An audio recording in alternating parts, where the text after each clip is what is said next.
My name is Ralph Garman from the world-famous KROQ here in Los Angeles with Kevin and Bean. I will be your moderator for the rest of the half hour or so while we're asking some questions. So let's get started, shall we? And this script, when I read it, was unbelievable. This was like a real page-turner, and I'd never read a script like this. And I really fought very, very hard because there were like 600 directors wanting to do this movie. The point of view that he came into it with, which was so wonderful, was the movie itself has to be a magic trick. That if you go to a stage show and you see magic live, that's a very specific experience.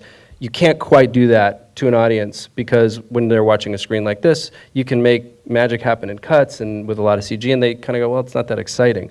So the structure of the movie and the game that it's playing with the audience has to be the trick. When I started working on the movie, I realized that like the real skill and the really interesting part of it is not just knowing the secret of how things are done, but like the discipline it takes to pull these off.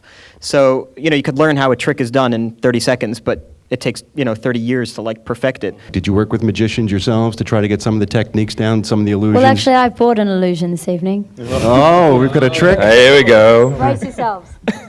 Wow. Thank you very much.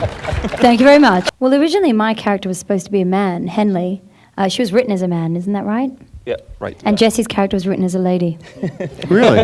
Just And kidding. that maintained throughout Yeah. the film. To work with Michael Caine just must be a joy. I just get the sense that he is a guy who's just great to be around. And he does his own stunts.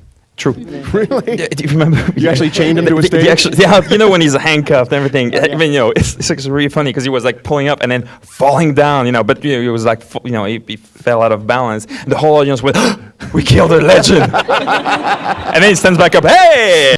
Is any of the mythology true? Is there an Eye of Horus? Is this a real Absolutely. legend? Really? You're lying. You're lying to me right now, aren't you? It's based on Scientology. Louis is like a fan of actors.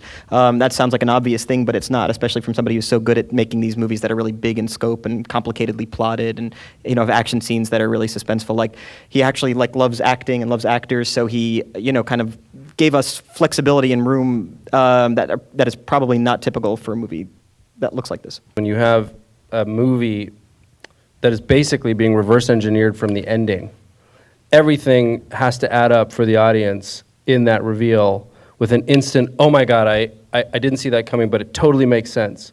What you don't want is to get there and go, wait, what? And your brain starts to have to do the math in a way that's too complicated. It has to have all the tumblers have to have fallen into place so that it feels inevitable, but you didn't see it coming.